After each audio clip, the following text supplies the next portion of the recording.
வணக்கம். அறுவடை விவசாயிகளுக்கும் விதைப்பு, நாற்று விடுதல், உலர்த்துதல், விற்பனைக்கு வைத்திருக்கக்கூடிய நெல் தானியங்களை விற்பனை செய்தல், பல்வேறு விவசாய பணிகள், பூச்சி விரட்டி அடித்தல், உப்பள பணிகள், செங்கல் சூளை பணிகள், கட்டுமான பணிகள், வண்ணம் தீட்டும் பணிகள் மற்றும் அனைத்து பொது பணிகள், வடகிழக்கு பருவமழை வடிகால் வாய்க்கால்களை சீர் செய்யும் பணிகள் அனைத்திற்குமான ஆய்வறிக்கை. முதல்ல விவசாயிகளுக்கானது, அறுவடை விவசாயிகளுக்கானது. இப்போ எல்லா மாவட்டங்களுக்குமே அறுவடை நடந்துகிட்டு இருக்கு. திருவண்ணாமலை, கள்ளக்குறிச்சி, விழுப்புரம், திருவள்ளூர், ராணிப்பேட்டை, தென் மாவட்டங்கள், பல்வேறு மாவட்டங்கள், டெல்டா மாவட்டங்கள் முழுவதும் அறுவடை நடந்துட்டு இருக்கு. பாதிக்கு மேல அறுவடை முடிஞ்சிருச்சு. இன்னும் ஒரு 45%, 40% இருக்கு. இன்னும் அதில் பார்த்தீங்கன்னா தீபாவளிக்கு பிறகு தான் ஒரு 25%, 20% அறுவடைக்கு வருது. 10% இன்னும் லேட் ஆகுது. இந்த நிலையில் பருவமழை தீவிரமடைஞ்சிருக்கு. அதாவது தென்மேற்கு பருவமழை தீவிரமடைஞ்சிருக்கு. தென்மேற்கு பருவமழை விடைபெற்றவுடன் வடகிழக்கு பருவமழை தொடங்க போகுது. எப்படி இருக்கும் உங்களுக்கு அறுவடைக்கு இடைவெளி? இப்போ நம்ம ஏற்கனவே நீண்டகால அறிக்கையில் நம்ம என்ன சொல்லிட்டு இருந்தோம்? இறுதிக்கட்ட தென்மேற்கு பருவமழை தீவிரமாக இருக்கும். இது இறுதிக்கட்ட தென்மேற்கு பருவமழை. இன்னைக்கு பெய்து கடந்த சில நாட்களாகவே பெஞ்சிட்டு இருக்கு, காயவே விடலை. வட மாவட்ட மக்கள்லாம் பார்த்தீங்கன்னா பாவமாக இருக்கு. தென் மாவட்டங்களில் மழை பெய்யுமான்னு கேட்குறாங்க. அவங்களுக்கு பெய்யும்னு சொல்லும் பொழுது வட மாவட்ட மக்களுக்கு ஐயோ ஐயோன்னு அழுகுறாங்க. எனக்கு என்ன சொல்றதுன்னே தெரியல. ரகசியமாகவும் இந்த காதில் சொல்ல முடியாது, இதுக்கு ஒரு ரகசிய அறிக்கையும் போட முடியாது. ஆக அவர்களுக்கு மழை பெய்யும் என்று சொன்னால் அச்சம் ஏற்படுத்துகிறது. அறுவடை விவசாயிகளுக்கு மழை பெய்யும் என்று சொன்னால் அச்சம் ஏற்படுத்துகிறது. மேற்கு மாவட்டங்கள், காற்று பகுதி, கணவாய் பகுதிகளுக்கு மழை பெய்யும் என்று சொன்னால் மகிழ்ச்சி ஏற்படுத்துகிறது. என்ன செய்ய? நீங்கள் தான் அதை பாகுபாட்டுடன் புரிந்துணர்ந்து, நீங்கள் யாருக்காக சொல்றேன், எதுக்காக சொல்றேன், ஏன் இப்படி அப்படிங்கிறது நீங்க புரிஞ்சுக்கணும். இப்போ நமக்கு இடைவெளி என்பது நாள் முழுவதும் இருக்க வாய்ப்பே இல்லை. இன்றைக்கு எந்த மாவட்டத்திலையும் அறுவடை செய்ய முடியாது, வேண்டாம். ஒருவேளை எங்காவது அந்த சில மாவட்டங்களில் இடைவெளி கிடந்தால் அது உங்களுக்கு தெரியும். அதை நீங்கள் வாய்ப்பு இருந்தால், நேற்றுக்கு இரவு மழை பெய்யாமல் இருந்துச்சுன்னா ஏதாவது ஒரு இடங்களில் தான் இருக்கும். அப்படி இருந்தால் நீங்கள் அறுவடை பண்ணிடலாம், என்ன கேட்க வேண்டியில்லை. ஆனால் இன்றைக்கு பெரும்பாலும் 99% மாவட்டங்கள் பகுதிகளில் அறுவடை செய்ய முடியாது. சரி, நாளைக்கும் முடியாது, அடுத்த நாளும் முடியாது. ஏன்னா ஏற்கனவே பெய்த மழையால் தானியம் நனைஞ்சு போச்சு. இனிமே அதை அறுவடை பண்ணிங்கன்னா அதை காய வைக்க முடியாது. கதிரிலேயே நின்று கொண்டிருந்தால் காற்றுப்பட்டு எளிதில் காய வச்சிரும். அது காய்ஞ்ச பிறகு அறுவடை பண்ணால் சூப்பராயிடும். ஆனால் காயாமல் மழையில் நனைந்த கதிரை அறுவடை செய்தால் காய வைப்பதற்கு ஏற்ற வசதிகள் நம்மிடமும் இல்லை. ஆகவே நாம் என்ன செய்யணும்? சரியா துல்லியமா எப்போ வெயில் அடிக்கும், என்றைக்கு அறுவடை செய்யலாம்னு நல்லா உற்று நோக்கிட்டே இருக்கணும். வானிலை அறிக்கையும் கேட்டே இருக்கணும்.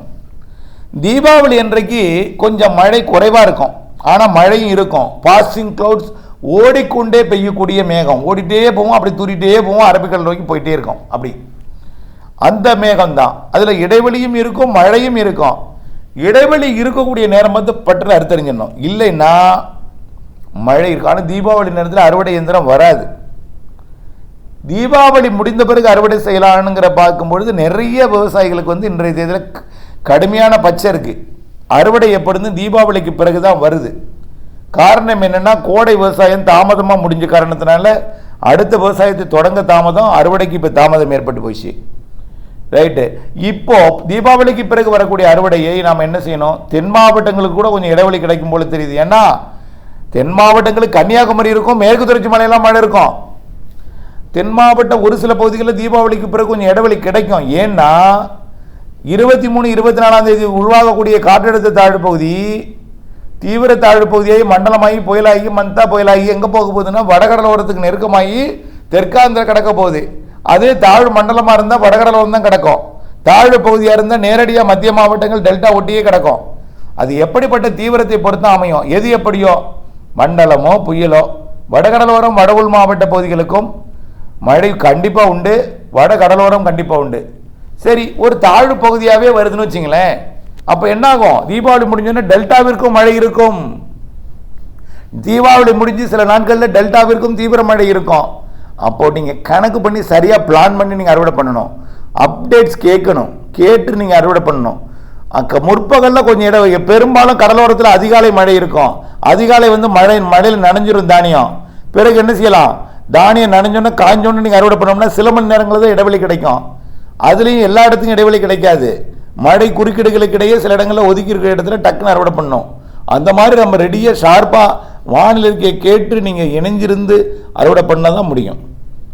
தீபாவளிக்கு பிறகு அந்த 24ஆம் தேதி, 25, 26, 27, 28ஆம் தேதியில் வலுவான நிகழ்வு. அது தாழ்வு பகுதியாக இருந்தால் முன்கூட்டியே வந்துடும், 24ஆம் தேதியே வந்துடும். தாழ்வு பகுதியாக இருந்தால் 24ஆம் தேதி வந்துடும். தீவிர தாழ்வாக இருந்தால் 25ஆம் தேதி வரும். தாழ்வு மண்டலமாக இருந்தால் 26ஆம் தேதி வரும். ஆழ்ந்த மண்டலமாக இருந்தால் அது 27ஆம் தேதி வரும். புயலாக இருந்தால் 28ஆம் தேதி ஆந்திர பிரதேசம் கிடக்கும். இப்படித்தான். இப்போ எது எப்படியோ வடகடலோரத்திற்கு உறுதியாயிட்டு மழை. திருவள்ளூர், சென்னை, செங்கல்பட்டு, திருப்பத்தூர், வேலூர், ராணிப்பேட்டை, திருவண்ணாமலை, கள்ளக்குறிச்சி, விழுப்புரம், புதுச்சேரி, கடலூர்லாம் உறுதியாயிட்டு. இதில் திருவள்ளூர், சென்னை, செங்கல்பட்டுக்கு நிறைய மழை இருக்குது. ராணிப்பேட்டை, காஞ்சிபுரத்துக்கும் நிறைய மழை இருக்குது. அது உறுதியாயிட்டு. அப்போது வானிலை அறிக்கையோட இணைந்திருந்து அந்த மழை இருக்குல்ல, வரக்கூடிய நாட்கள் மழைக்கு முன்பு அறுவடை பண்ணணும்னா இப்போ திருவண்ணாமலை மாவட்ட அறுவடை, கள்ளக்குறிச்சி மாவட்ட அறுவடை எல்லாம், செங்கல்பட்டு, திருவள்ளூர் மாவட்ட அறுவடை எல்லாம் கரெக்டாக அந்த தீபாவளி நாளில் வரக்கூடிய வானிலை அறிக்கை நீங்கள் கேட்டு அறுவடை பண்ணணும். அது முதல்ல முக்கியம், ரொம்ப ரொம்ப முக்கியம். இடைவெளி நேரம் ரொம்ப இருக்காது. அப்படியே ஒரு நிகழ்வுக்கும் இன்னொரு நிகழ்வுக்கும் இடையில இருந்தால் ஒரு நாள் தான் இருக்கும். அதுலேயும் இடைவெளி குறுக்கீடுகள் எல்லாம் இருக்கும். ஏன்னா அரபிக்கடலில் ஒன்று இருக்கும், வங்கக்கடலில் ஒன்று இருக்கும், ஒன்று போக ஒன்று வந்துகிட்டே இருக்கும். அது பிரச்சனை இருக்குது. அடுத்தபடியாக இந்த நாற்று விடுதலுக்கு மழை இருந்துட்டு தான் இருக்கும். இது வரைக்கும் நீங்கள் விட்டுருக்கணும். வானிலை அறிக்கையை கேட்டிருந்தால் விட்டுருப்பீங்க. கேட்காதவங்க தான் இப்போ சிக்கிட்டு இருக்கீங்க. சரி, அது வாய்ப்பு இருக்கான்னு பார்க்கலாம். ஆனால் கூட்டிகிட்டே இருக்கும். அதான் சொல்லலாம். மேடான பகுதிகளுக்கு தெளிக்கலாம், நல்ல மழை இருக்குது. வேதாரண்யம் பகுதியெல்லாம் தண்ணி விழுந்திருக்கும், தெளிக்கலாம். அதில் எந்த பிரச்சனையும் கிடையாது. அடுத்தபடியாக இது தெளித்து வளரணுமே. வடகிழக்கு பருவமழை காலம் அதிகமாக இருக்க மழை, அதையும் நான் உங்களுக்கு கவனத்துக்கு உங்களுடைய சிந்தனைக்கு விட்டுடுறேன். அடுத்தபடியாக விற்பனைக்கு வைத்திருக்கக்கூடிய நெல் தானியங்களை விற்கலாமா, உலர்த்தலாமா? உலர்த்துறதுக்கு போதுமான வாய்ப்பு கிடைக்காது. வேணால் கொஞ்சம் காத்தாட வேணால் வீட்டுக்குள்ளேயோ அல்லது ரூம்லேயோ இங்கே போடலாம், தவிர வெளியே போட முடியாது. விற்பனைக்கு இடைவெளி கிடைக்குமா, மூட்டையை பிரித்து போடுறதுக்கு, எடை போடுறதுக்கு அப்படின்னு கேட்குறீங்க. இடைவெளி இருக்கும், ஆனால் தொடர்ந்து இருக்காது. இடைவெளி வெளிச்சம் கொடுக்கும்.